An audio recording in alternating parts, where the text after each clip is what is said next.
She pointed at him in front of the entire room and said the words like a verdict already rendered. "You're a fraud." The whole boardroom fell completely silent. Caleb Merritt stood there in a Navy maintenance uniform, a toolbox in his hand, wordless. He didn't flinch. He didn't raise his voice. He looked at her with the steadiness that only comes from standing in places far darker than a glass-walled conference room. Nobody in that room knew what he had done, or where he had been. And the only person about to walk through that door wasn't his lawyer. Stay, because in the next few minutes, everything this woman believes about power is about to collapse. The morning arrived the way it always did for Caleb Merritt, without ceremony, without grace, just the alarm at 5:45, and the sound of the city beginning to stir outside the window of his third-floor apartment in Bridgeport. He was already awake. He usually was. The old habit of waking before the alarm had followed him out of the service and into civilian life, with the loyalty of something that did not know it had been retired. He moved through the small kitchen with the quiet efficiency of a man who had learned long ago that speed and stillness were not opposites. Coffee brewing, 2 slices of bread in the toaster, a glass of orange juice set on the table beside a folded paper napkin. The apartment was clean in the way that people keep things clean when they know what disorder costs, not for appearances, but as a form of respect for the day ahead. At 6:15, he heard the shuffle of small feet from the hallway. Liam appeared in the kitchen doorway, 8 years old, dark hair still pushed flat from sleep, backpack already looped over one shoulder, as though he had decided the previous night that morning would not catch him unprepared. He sat down, pulled the orange juice toward him, and ate the toast without being asked.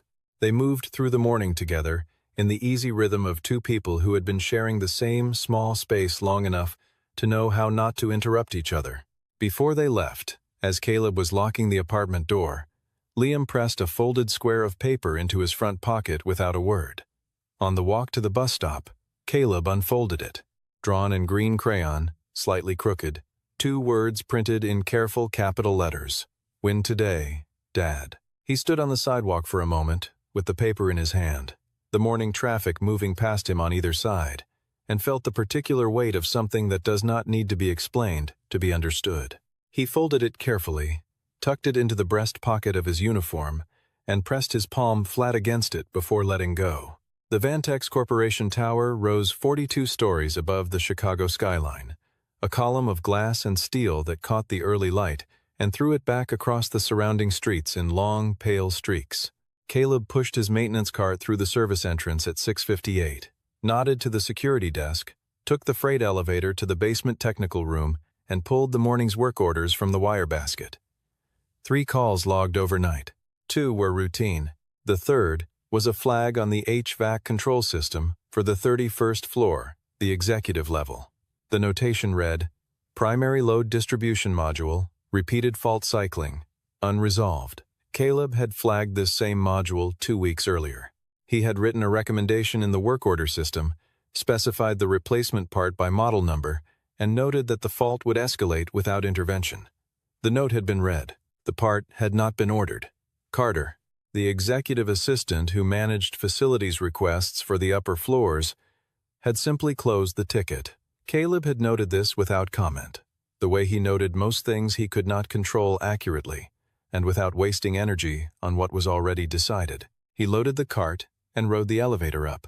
Diana Ashworth did not look at maintenance staff as a rule, not from deliberate cruelty, but because in the architecture of her attention, they were infrastructure rather than people.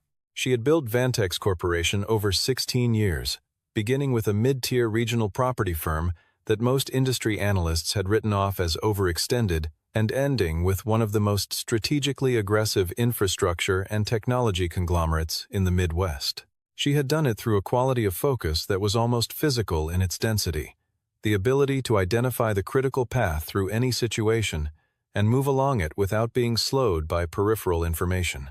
At 39, she had been described as brilliant so many times that the word had lost all texture. Forbes had named her a builder of the decade, 2 years running. She kept the plaques in a storage closet on the 14th floor. She did not need them on the wall to remember. What she remembered, what she had always used as her compass, was simpler and more reliable than any award. The certainty that she understood the situation in front of her better than almost anyone else in the room. This certainty had served her well for 16 years. It had never, in any meaningful way, been proven wrong. Today was the most important meeting in 3 years. A defense contract worth $160 million, a formal partnership with the United States Department of Defense to design and deploy electrical energy control systems for military installations in active conflict. SONIS. The presentation was scheduled for 3 in the afternoon. Sofia Vargas, Vantex's senior systems engineer, sat at the far end of the conference table with her laptop open, her expression carrying a tightness that Diana had noticed and chosen not to address. The previous afternoon, Sofia had submitted a written flag, a load distribution error in Section 3 of the technical proposal, a missing 11% loss compensation coefficient for high-temperature operating environments. She had said, quietly and precisely, that if the system were deployed in a region where ambient temperatures exceeded 104 degrees Fahrenheit, the distribution grid would become unstable. Diana had read the flag, looked at the presentation schedule, and made a decision. No changes at this stage. The proposal stood as written. Sofia had closed her laptop and said nothing more. Now the morning of the presentation had arrived, and the error sat in Sofia's chest the way real errors do, quietly, persistently, refusing to behave as though being ignored made it smaller. Caleb reached the 31st floor and parked his cart in the service corridor. The HVAC fault was exactly what he had expected. The load distribution module had been cycling irregularly, and the cycling had finally produced cascade errors in the secondary loop. He connected his diagnostic reader, studied the output, and began sketching the correction on the notepad clipped to his board. His handwriting was small and precise. The sketch included not just a repair path, but a full reconfiguration of the load sequencing a proper resolution rather than a temporary suppression of the symptom. He had done this kind of work for long enough that the thinking and the doing had become almost simultaneous. His hands moved, while his mind had already checked the correction against the secondary system parameters and confirmed the clearances. It was the way all good technical work eventually becomes, not faster or slower than careful, but identical to it. The technical room opened onto a service corridor running parallel to the glass-walled conference room at the far end of the floor. Sofia had stepped out to investigate the intermittent mechanical hum that had been coming through the wall for the past several minutes. She found Caleb in the corridor, crouched beside the open access panel, diagnostic reader balanced on one knee. She looked at the panel. She looked at the notepad in his hands. "Is that the primary load distribution module?" she asked. "Yes. You said it faults in heat stress conditions? Drops 11% load capacity when the system temperature exceeds threshold. It's a sequencing issue. The module isn't compensating for thermal resistance in the secondary loop under sustained heat load." He glanced at her. "I flagged it 2 weeks ago." Sofia went very still. She stepped closer and looked at his notepad, the diagram, the correction pathway, the numbers arranged in careful columns. An engineer reading another engineer's work does not need to be told what they are looking at. She knew within 10 seconds. "Come with me," she said. He followed her into the conference room. The presentation was open on the main screen. Sofia pulled up Section 3, the load distribution schematic, and turned the laptop toward him. Caleb studied the numbers. His eyes moved the same way they always moved over technical data. Fast, precise, pausing at each point where the load calculation could fail. He set his toolbox down. He took the pen from his shirt pocket and asked if he could write on the margin of her printed copy. She handed it over without hesitation.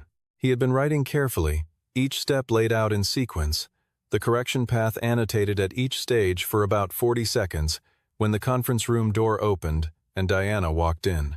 She registered the maintenance uniform first, then the toolbox, then the fact that this person was standing at her presentation screen with a pen in his hand, writing on her materials. She did not ask for an explanation. She had already formed her conclusion. "Who gave you access to this room?" Caleb turned. No alarm, no apology. "Sofia asked me in." Diana looked at Sofia for 1 second, then back at Caleb. Her voice was controlled, the way voices are controlled when "This is a restricted meeting space. You do not have authorization to be here, and you do not have authorization to handle those materials. There's an error in your load distribution model," Caleb said. His voice was level, not challenging, not deferential, simply direct, the voice of a person describing a fact.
authorship of a revised military infrastructure standard.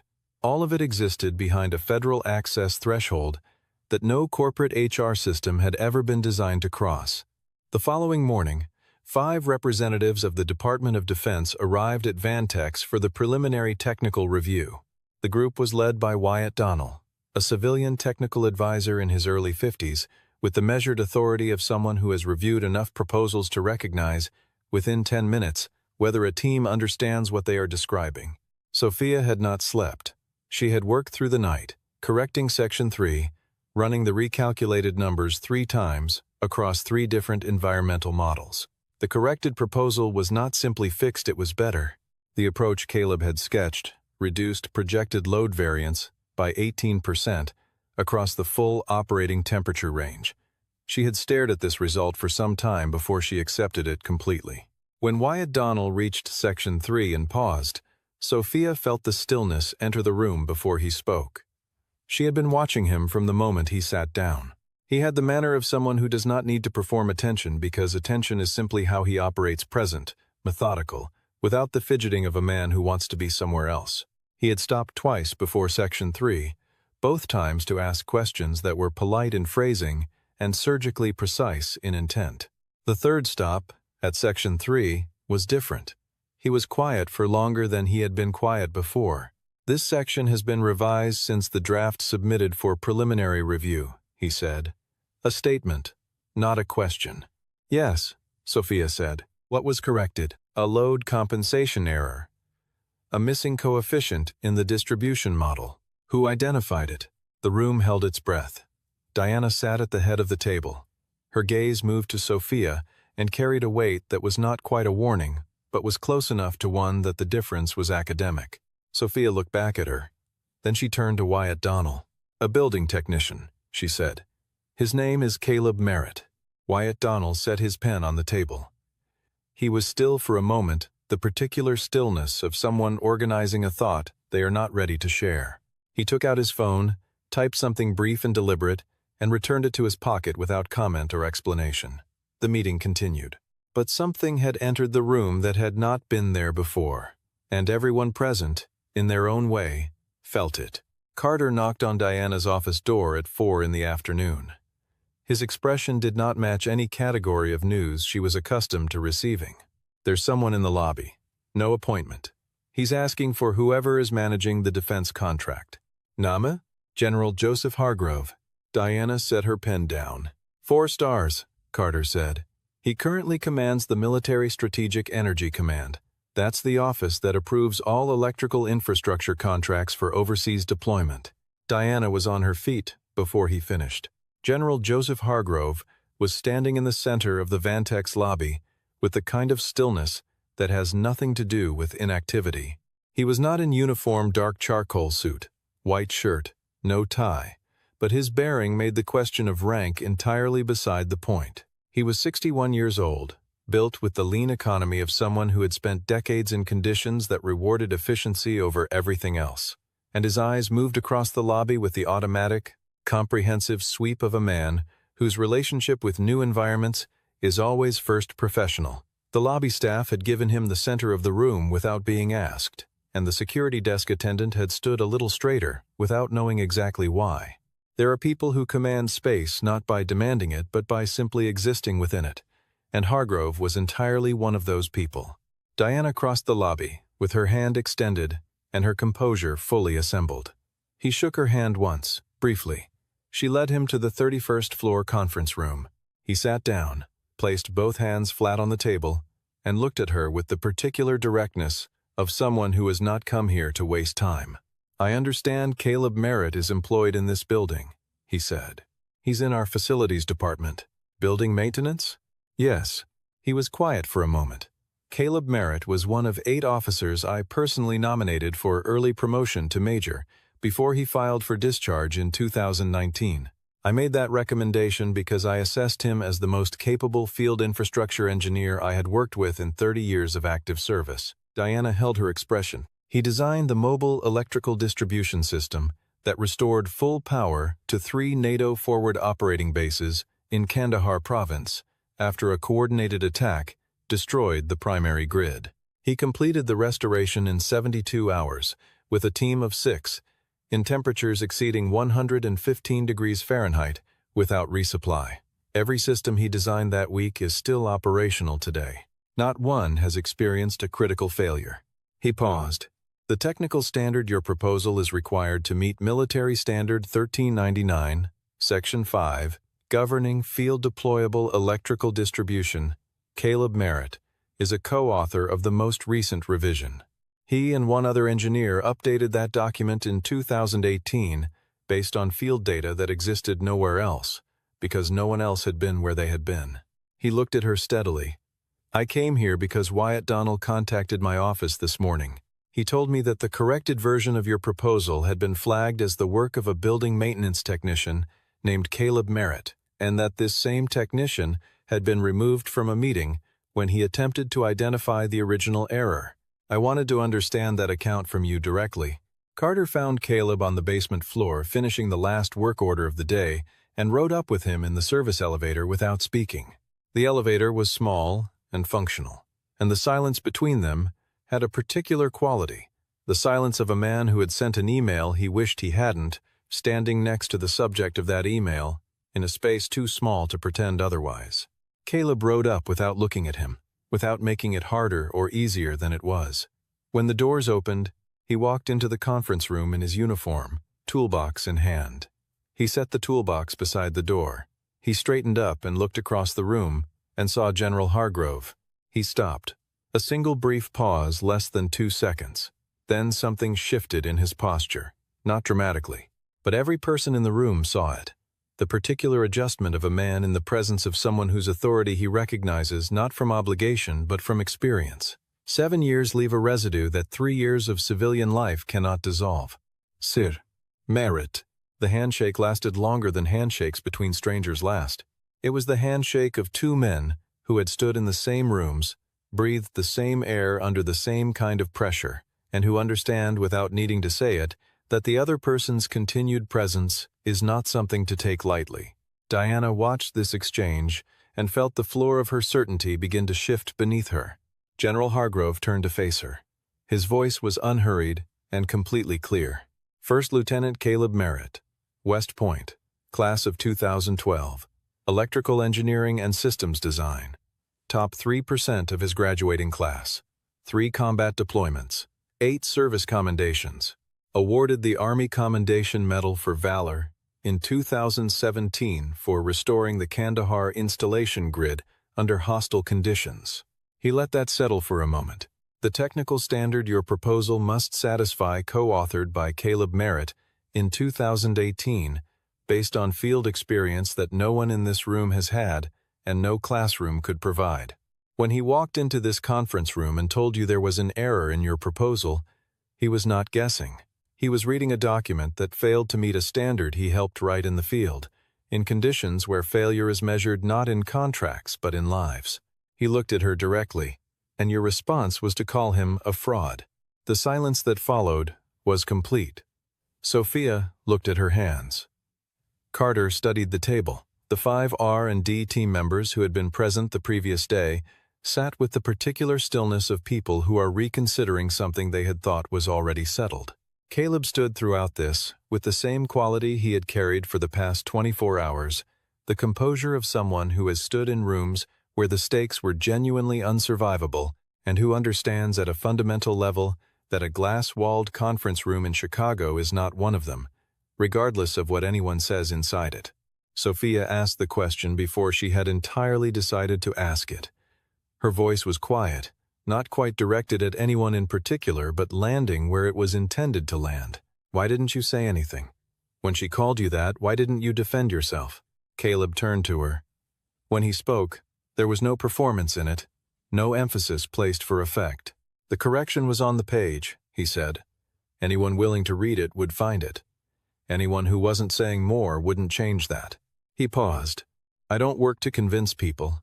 I work to make sure the right things don't fail. General Hargrove notified Diana that the formal contract presentation the following morning was being postponed. The Department of Defense required a complete reassessment of Vantex's technical team and verification processes before any commitment could proceed. He was not withdrawing the contract. He was holding it, pending evidence that the team responsible for execution met the standard the contract demanded. That standard is not negotiable, he said. It was written by people who built these systems with their hands in conditions where failure was not a budget line. It will be applied as written. He and Caleb left together. At the door, Hargrove paused and said something quietly to Caleb that no one in the room could hear. Caleb nodded. They walked out. The room that remained contained Diana, Carter, and Sophia, and a silence with the specific weight of the undeniable. Carter started. "We could?" "No," Diana said. Her voice was still controlled, still hers. But it carried a different quality than it had carried the previous morning. The certainty was still present. Diana Ashworth was not a woman who dissolved, but there was something in it now that had not been there before. A small, clean gap, the size of an 11% coefficient, where the certainty did not reach and had apparently never been able to reach, even when she did not know it. She looked at Caleb's handwriting on the printout Sophia had left on the table. Small, precise, written with the patience of a man who had delivered technical corrections in conditions where there was no time for anything except what was necessary, and no margin for anything except what was correct. "He knew I wasn't going to listen," Diana said. "Not a question." Sophia nodded. "Then why write it down at all?" Sophia was quiet for a moment. "Because it was the right thing to do," she said finally. "Whether anyone read it or not." Diana sat with that answer. She did not argue with it, did not qualify it, did not look for the leverage point that would let her set it aside. She sat with it the way you sit with something that has the specific gravity of a truth you have not previously been required to carry somewhere below the sternum, quietly insistent, asking nothing of you, except that you stop pretending you haven't felt it. She had been wrong before. Every person who builds anything is wrong, frequently and expensively.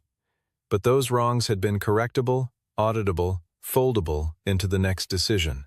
She had always been able to look at her mistakes and understand them as problems of information, things she had not known, variables she had not accounted for, positions held until the data changed. This was a different category. She had had the information. Sophia had brought it to her directly, in writing, in the afternoon before the presentation. She had chosen not to act on it, and then she had encountered it again in the margin of a printout written by the person she had dismissed as incapable, and she had still chosen to do nothing until circumstance made the choice unavoidable. This was the kind of wrong that does not ask for a correction. It asks for something quieter and more permanent and considerably harder to produce. She did not yet know what she would do with it, but she knew she could not file it away. The maintenance floor was quiet at 6 in the evening. Caleb was running through the closeout checklist when he heard footsteps in the corridor that moved with a different quality than the building's usual traffic. General Hargrove stood in the doorway. No aide, no vehicle waiting at the service entrance. Just the man himself, jacket over one arm, looking at Caleb the way he had looked at him in the field, with the specific regard of one professional for another, which requires no ceremony because it has already been established. "You're still doing the checklist," Hargrove said. "It needs to be done." Hargrove sat in the single plastic chair along the wall, with the ease of a man entirely comfortable with functional rooms and functional furniture. "I have a proposal. Not an order. A proposal. The Strategic Energy Command is rebuilding the next-generation field electrical distribution standard. We need someone who knows the material from the inside to lead the documentation. Advisory contract. Remote work. You set the hours. Compensation equivalent to major's pay." Caleb continued loading the cart. "I have an 8-year-old. I know. He needs me home by 7. Remote work. No deployment. You work around what the boy needs." Caleb straightened and looked at the window. The Chicago evening was arranging itself in layers, the last pale light retreating from the western edge of the sky, the orange wash of the street lamps arriving below, the cold glass of the tower reflecting everything at once. He had stood in darker places looking at considerably less, and found reasons that were sufficient. "I'll think about it," he said. Hargrove stood, pulled his jacket on, and moved toward the door with the ease of a man who has said what he came to say and has no need to add to it. At the doorway, he paused. "You know what I remember most about you in Kandahar?" Caleb looked at him. "You never needed anyone to know what you were doing. You just needed the lights to stay on. He left. Caleb stood alone in the maintenance room for a moment. Then he sat down on the edge of his cart, reached into his breast pocket, and unfolded the green crayon drawing. Win today, Dad. He read it, held it for a moment, then folded it back with the same care he brought to anything that could not be replaced. He pressed it back over his heart and went home. The city was fully dark by the time he pushed his cart through the service entrance and onto the sidewalk. Behind him, the Vantex Tower rose 42 stories into the night sky. Every floor lit from within a column of steady light, climbing upward into the cold above Chicago, burning the way buildings burn, when the people inside them are still working, still deciding, still trying to understand what the day has asked of them. He had kept lights like these burning in places that did not have names. He understood, better than anyone currently standing inside that tower, exactly what it cost to do so. He did not look back. There was nothing behind him that required looking at. Somewhere on the 31st floor, a woman sat alone at a conference table with a handwritten correction on a piece of paper and the beginning of an understanding she had not previously been required to develop, that competence does not announce itself, that it wears what it needs to wear, and that the most dangerous assumption a person can make is that they already know the shape of the thing standing in front of them. Somewhere in a third-floor apartment in Bridgeport, a boy in blue pajamas sat at the kitchen table with a cup of warm milk and a math worksheet, his pencil moving carefully in the quiet, the scratch of it the only sound in the room, waiting for a particular footstep on the stair, waiting for the specific sound of one key turning in one specific lock. And Caleb Merritt, the man who had kept the lights burning in places that do not appear on any public map, who had written the standard that others were now trying to sell, who had been called a fraud in a glass-walled room, and had walked out carrying nothing but the truth, and a folded piece of paper covered in green crayon, moved through the evening streets of his city with his cart and his toolbox, and the weight of his own quiet competence, which had never required an audience to be real. He had not won by shouting. He had not won by proving anything to anyone who had chosen not to see. He had won the only way that lasts by remaining, in every room and every condition and every moment when it would have been easier to be something else, exactly who he was. And in his breast pocket, pressed close against his chest, a small green drawing was waiting to be proved right.